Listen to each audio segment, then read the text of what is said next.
everyone, welcome back. In this video we're doing a Q&A again. I had asked you all for questions and the response had been huge. A lot of the questions had actually been fairly deep. I'm the type of person that I can't answer a question just lightly and breeze over. I kind of want to dive into it, and so that ended up taking a lot of talking space. I decided to, split the video up, and now I'm very washed out and bright because the sun came out. So I decided to split the video up into multiple parts and use some of the extra content for the time when my little baby is here, likely, or I'm really close to my due date. So yeah, we're just gonna jump into some more of the questions. I'm not sure if some of these are gonna be the deeper ones or not, but thanks for your questions and let's jump into it.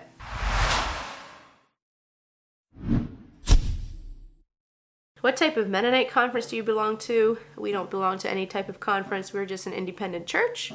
Would you ever do recipes on your channel? I have done recipe videos on my channel, but it's not really my passion. It's not really my focus. I feel like my recipes are very much similar because we eat very basic, simplistic meals. I don't make a whole ton of things, so I'd feel I'd run out of content pretty quickly. But I do have some recipes, and I do plan to make a little bit more because I know people really like them, but it's not like the sole point of my channel. For some reason, making recipe videos makes my heart die inside. It does not bring me the joy as like other creative things in videos. For some reason, cooking, I enjoy cooking, but it's not my first love. And to take videos of recipes, it's just so time consuming to me, and it's not my first love. So it's not something that will be a whole lot on my channel for sure. Someone asked, what is your go-to meal? And someone else asked, what is your favorite healthy, quick go-to meal in a pinch? My favorite go-to meal for my men especially is spaghetti. They just love spaghetti.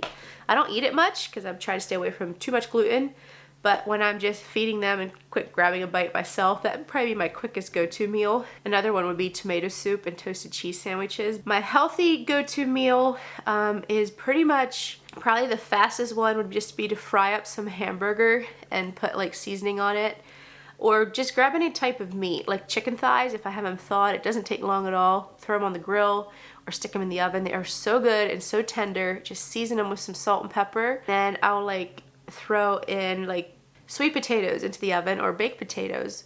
This is usually this isn't really a pinch because it usually takes about an hour. But if I know ahead of time that I don't have a lot of time, that's just my quick go-to meal. Just a plain meat, maybe a fish even, just fry it up quickly and throw potatoes in the oven, and then have a veggie like green beans, and they only take like 10 minutes to heat up. So that's typically what our meals consist of if I'm being basic and quick and healthy. What is your favorite comfort food? If we're talking about healthy comfort food, probably one of my go-to snacks, and people think I'm so weird with this, is like a fresh strawberry with like almond butter on top. I just love it. Or if I'm not trying to stay low carb, like grapes and cheese. Oh, so amazing. If I'm wanting like a comfort food that is completely not on my diet and I just really crave something, it's usually something baked, like cake or donuts. Oh, but I feel so gross afterwards and I don't eat much of it at all. So, is Xander a nickname? No, Xander is his full name. Xander does come from Alexander, but it is a full name, like if you look it up, and it's spelled with an X for anyone that's been wondering. Are you nervous to raise a girl? Yes, some aspects I am. I think I made a video about that. I am nervous in some ways, but super excited. Would you raise your daughter differently than Xander? Most likely not really. I mean, obviously girls and boys are different, even though society is trying to tell us that we're all exactly the same. I'm sorry, we just aren't. There's so many things that women deal with that men don't, technically, in some ways, and things that men deal with that women don't. And so there's obviously that aspect to it, like the whole emotional side of things that I feel are going to be very different between a boy and a girl. But there's obviously many, many similarities with children in general. I'm thinking this question has more to do with, like, is she going to be allowed to do certain things that Xander, or is Xander going to be allowed to do some things she can't? That type of thing is sort of what I'm guessing. I'm not the type of parent that thinks that girls can't go out and play in the mud and get dirty and have fun and do boy things, and this vice versa as well, where boys can't, enjoy playing dolls and playing church and whatever. I think there's definitely a balance in some of that, but no, if she wants to go hunting or if she wants to shoot his bow or whatever, great, But there's obviously certain things I know that emotionally boys and girls just relate differently to situations and circumstances. So I think there's going to definitely be a lot of differences in that and how I just relate and try to work through problems with them. Have you been to Manitoba? If you sometimes go to Ontario to visit. Now, Ontario, if you're thinking of Ontario, Oregon, we actually go to Ontario a lot, which is where Nolan's family lives, which is in Oregon. It's a town called Ontario. We haven't been to Ontario, Canada a whole lot. So no, I have not been to Manitoba. Do you have goats on your farm? As of now, we do not. We did. They were kind of annoying. We ended up getting rid of them. Maybe we will again sometime. I would like to know if there are Mennonites here in Germany like you. To my knowledge, I don't think there's any like conservative Mennonite groups there. Maybe there is now. To my knowledge, it can be really hard to move there. Am I correct on that? I thought I heard something. But anyway, there's not a whole lot there if there is any. I wish there would be, but yeah. Any Mennonite food stores in Oregon? Someone's from Oregon would like to know. I know that there are some more eastern Oregon, up in La Grande area, I think there's one. And I know there's some, because there's a fairly big Mennonite community, a few churches anyway, in Western Oregon, but I couldn't tell you where they would be. Someone else asked, wisdom to raise boys to be men of God. We're just young parents. We have so much to learn. And some of these questions I feel like shouldn't even be trying to answer. We don't have all the answers. We try to do our best and whatever. We don't have all the answers, and I feel sometimes it can come across that way with people that have channels or whatever all. As much as I try not to be that way, you kind of show what you want to show. You don't see everything. You don't see all our struggles. Sometimes I do share them, but you don't see all the nitty gritty. And so it can kind of look like people have their lives just together, and then other people want to know what they think on a certain topic or whatever, which is good, and I love to share. But I just want you to know we're very human. We don't have all these things figured out. So it's something big on my mind too, because we have a little boy. He's growing quickly, and we live in kind of a era, the ease and the quickness at which children and even adults can get into evil things. Before, you had to actively go to town, and you had to go buy something if you wanted to get into porn or whatever. You had to like go buy the magazines, or you had to go buy the DVDs or whatever. Now everything is just available at the click of a finger, and a lot of kids are so smart they can get around blockers and stuff. So sorry, that was just one thing that came to mind. So it's definitely something that needs a lot of wisdom, and we're still trying to find our way. But a few things that came to my mind just in general is obviously just to live by example. I think that is one of the key things, is if the parents are truly following Christ and setting an example by their life, there's so much more caught than taught. And that's a big challenge for me, to be open and honest with your children, to admit when you're wrong, to apologize when you're wrong. I think that's really critical as well, just in building a healthy relationship, that they see that you're trying and that you admit when you're wrong, so that when they are wrong as well, they can admit it and say they're sorry, and kind of go through life that way. I think sometimes we as parents think we can't show weakness to our children, and I think it actually works against us if we do that. I think this goes for both boys and girls, not just boys specifically. Definitely both sides. I know it tends to be more of a struggle for boys, but it's definitely also a struggle for girls as well, and we can't let that slide. And just to be open about purity, any questions that they have, just to be open and honest. So obviously you want to be careful how much detail you give a child. Look, it's all finished. Whoa, did you build that all by yourself? You want to show them what you made? You made that all by yourself. Good job, bud. Yeah, and that's to make it go really fast with the fan. That looks like a big turbo out the back. Yeah. Okay. Yeah, he's wearing a helmet. Yeah. Zoom. Okay. Anyway, I feel like it's definitely been something that has not been spoken nearly enough about in Christian circles. And I think it's even more of an older school mindset. It wasn't just in the Christian community, especially like 50, 60 years ago. It was just things you didn't really talk about. Even like pregnancy, when I grew up and before that, like it wasn't quite so open. You just didn't tell your child that, you have a little baby in your belly. Like it was just sort of, at least maybe that was more my culture. There's definitely more of an openness in today's culture than there was, 50, 60 years ago. I think so. Correct me if I'm wrong. Maybe it's just my Mennonite heritage, but I think it's good that children know. They need to know how life works. They need to know about their bodies. They need to know everything, because they will find out of curiosity, and they're going to find out in ways that we do not want them to find out. And so if you can take that curiosity element out and just be honest with them, tell them this is the things you're going to face, this is the struggles you're going to face, it's going to be difficult, but God's standard is high, and if we can hold to God's standard, there's so much blessing in life that we receive. And if we fall from that standard, and we let this evil corruption into our life. There's so much heartache even just on this earth that comes into our lives from all the things. It's a hard thing to sometimes talk to our children about. It's not something we really look forward to, but I think it's really wise in today's world that we have to be on top of it. We just have to, and that's something that we actually haven't really gotten to a whole lot yet. But for each age, I think there's specific things you can talk about. Yeah, I just encourage anyone to make sure they do that with all their children, not just boys, definitely girls as well. Someone else asked, I have twin toddler boys now, and makes me so tired just reading that.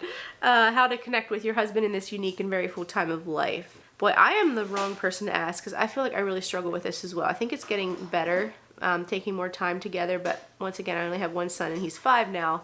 But children does really change your marriage in many ways. And I think it's good to realize that it is a different season and it's just going to be different, and just accept it, and that it will pass quickly. You only have small children for a very small amount of time, and when you're in it, it seems so long. But if you can just both realize it's a season and you will get through it. But yet you do need to try to connect. I know that, and it's something that I struggle with, and it's something Noel and I are trying to work on as well. It definitely is hard, and it's such a balancing act. I honestly don't have a whole lot of wisdom. It's just trying to make sure you have time to connect, I think, and try to get to away together alone if you have parents that can babysit or something. And we struggle with this as well. We've been trying to get more on a consistent routine of date nights, and it's just not been happening. And if you have any tips for me, I don't feel I have really a whole lot of answers for that. I think we all work through it in different ways, but it is a busy season when you're raising children, especially twin toddlers. Wow. Hats off to you for sure. What are some of your favorite childhood memories? I think some of the first things that pop into mind is I was such an animal lover, and my parents let me have all kinds of animals. I had horses at one season in my life, goats, whatever all, and I would just play. I was the youngest, so I was a little bit behind my other siblings, so I would just play with my animals quite a bit. I have so many good memories of just, Mom was always home, and anytime you went home, she was there. She kind of had her comforting presence. She would make me good food. Every time I came home from school, she would have this peanut butter banana milkshake that she would make. It was just like bananas, peanut butter, and milk, probably honey or something. And it's like one of those memories. It was just an after-school snack. Absolutely loved it. And just the things that I had done with my parents as well, when they took an interest in the things that I took an interest in. Nothing really comes to mind, really, but just sort of the comforting presence of home. We were the type of family, we didn't get out and do a whole lot. It was just we were pretty much home and at school, and then every now and then I get to go hang out with friends. And so it's just the idea of home just kind of gives this warm feeling of comfort and security. All right, what is a good starting camera for photography? I would just say Google it. That's what I tell most people anymore. I started off with Canon Rebel series. It's a DSLR, but I really like Canon, and I like their Rebel series. A lot of cameras are now switching to mirrorless, which I think is kind of the new technology, and I would advise that as well, possibly. So just kind of look into DSLR versus mirrorless, figure out which one you want, and then just go from there. Best camera for maybe you want to do video, maybe you just want to do photography, maybe you want to do both. Just search for it. There's so many YouTube channels that cover pretty much every aspect of camera gear and photography and what you need for your personal needs. How did you start your YouTube channel? What all does a person need to start? I started it kind of out of a passion for, I've always had a passion for documenting life. It's kind of how it got started. It's kind of a long story, but anyway, you just need a phone and internet connection. I mean, you could just film on your iPhone. A lot of people start that way. And usually you need a simple editing program to like at least cut your clips together. And you can just Google that as well. Free editing software. And just start with that. If you feel it's your thing, you can start upgrading your gear if you want. Get a little better sound equipment and that type of thing. All depends how much you want to do and how far you want to take it. Do you make anything that you sell? No, I do not. Well, not really. I have done photography, if you call that making anything, and I have taken my photography and videography passion, and it has helped pay for a lot of things like trips. We've gotten free stays where I have exchanged my skills, what I would consider my talents as a photographer, maybe taking pictures of their place for their listing, and they in exchange let us stay there for free. When we went to Alaska, I documented and made like a little promo video for the bear tour, and they bought it from me, and that helped pay off our trip. So that was a lot of fun, but I don't really make anything else otherwise. Name anything that will be different for your young children to what the world is now, in your opinion? I think one of the first things that comes to mind is technology, but yet it's kind of one of those shady issues because we still have a lot of technology here and it's a battle as far as like screen time and that type of thing. Like the whole thing of gaming and having like a lot of video games and all that type of thing. It's not something we really have. I didn't grow up with it. I had like a little Nintendo game for some, but for the most part we weren't really into games. It's not really a huge Mennonite thing. It just seems children have so many gadgets when they're so young, and I'm not saying it's totally wrong, but I don't really want my children to be raised like that because I just know the benefits of exercise and outdoor play and creativity. I feel like too much technology, too much screen time really hinders that. And he does have screen, like he has a Leap Pad that he plays on, and I think sometimes I still let him on that too much. Mom. Yep. This is like a fan. Like shoo, it's making it go really fast. Okay. Mom needs to keep making this now. Shoo. Quick kiss. Oh. Thank you, bud. I want to hug you. Okay, hugs. All right. Sorry, I just went down the technology hole. I think that's a pretty big one. Another thing that comes to my mind more with our culture is I think things tend to be a little bit more family based instead of age group based. I don't know if this really comes into play, but we definitely have age like activities for certain age groups and things that you can do. But so often like we tend to get together as families or for projects. Maybe it's a work project, maybe it's just a fun outing as families, and then the children get to play together. It tends to be a lot more of that than I would say like specific, okay, today all the children of this age group are going to go do something. And while that does happen, it's not quite as prevalent. We have more like play dates and family type things. So I want to ask what my favorite Bible verse is to strengthen me through hard times. That would kind of vary. Obviously, a very favorite of most people is Philippians 4:13, which is I can do all things through Christ who gives me strength. There's another verse that has really been my favorite throughout the years. It's Psalms 147:3. He healeth the broken in heart and bindeth up their wounds. To me, it's just this picture of how loving and gracious and kind God is and how much he cares for us. And he's healing our hearts and he's binding up our wounds. And that we know that when we go through hard times, he's there caring for us. There's another verse, is it in Isaiah somewhere? As a hen covereth her chicks. I'm just improvising, I don't have it memorized. Basically takes her little flock under her wings and protects them with her wings. So God does the same with us and protects those that love him. So there's various different verses like that, yeah, I don't know if I can really pick a favorite one. What is your favorite mama tip? Oh, my mind is going in so many different directions with this one. Probably what comes to mind first off that I'm learning more and more is the saying that goes, if mama ain't happy, ain't nobody happy. Just noticing that with children especially, Nolan's pretty good at helping me with this, but it even wears on him for sure. If I'm stressed out and maxed out to my max, it just wears on Xander, and all our days go downhill that quickly. And even if you're not like venting it, they sense it in you, and it just, whoo, does it ever escalate things into just mayhem. And if you can keep stress down in your life, try to simplify your life as much as possible, which I've been working on and still have so much more to go. Even this whole minimalism movement, I'm not a minimalist nearly like people would consider a minimalist, but just decluttering and getting rid of things that we just don't use. And you know, even things like drawers in my kitchen, I'm trying to work out like storage containers, just get one type so they all nestle into each other, where when you open something, everything has a home. I'm trying to get more and more to that place, and maybe it's all my nesting instincts kicking in. I feel like I'm doing more nesting. Maybe once the baby comes, I'll lose some of this, but anyway, it's just so peaceful when things are tidy and in their place. That can be so hard to keep after, but it's so much easier when we don't have so much stuff. That's one way to get rid of some stress. And just learn to say no to things and just be home with your family. That's not a struggle for me. Saying no to things is, but like being home is a love of mine. I'm just basically saying if we can get the stress as low as possible in our lives, I think it brings more of a peaceful atmosphere into the whole family setting. Maybe that's not the mama tip you were looking for. Maybe you were thinking of something more literal. But yeah, just simplifying your life and trying to de-stress has been something that has really helped me a lot, and I'm still working at getting more and more better at that. Are we doing a garden this year, and what will I be planting? We do plan to do a garden. Nolan's will probably be a big part of that because I will have a little baby, Lord willing. Usually the biggest crop that we plant is green beans because we eat them all the time with most of our meals. So lots of green beans, maybe some more potatoes. I did buy carrots and lettuce. We experiment with that some. Tomatoes, I like to plant tomatoes to make my own tomato sauce and tomato juice. Sometimes pizza sauce maybe. Xander wants to grow watermelons. Maybe we'll try that.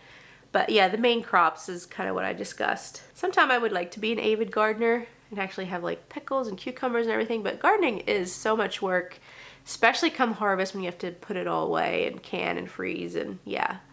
So green beans are usually like my main have to have. How are your strawberries doing? We just got them out. They look pretty healthy. So if you don't know, I have a video on that somewhere where we experimented with strawberries in like gutters. It's kind of like working, there's some things about it, I think they dry out a little bit too quickly, but we're gonna try it again this year, see what happens. I've had some dilemmas with them, but they seem to be surviving pretty well. What is your salvation belief? I'm not sure exactly what this question is asking, but we believe we are saved through Christ alone, nothing but Christ, no works, nothing. It is only through his sacrifice on the cross, through his blood, that we can be forgiven.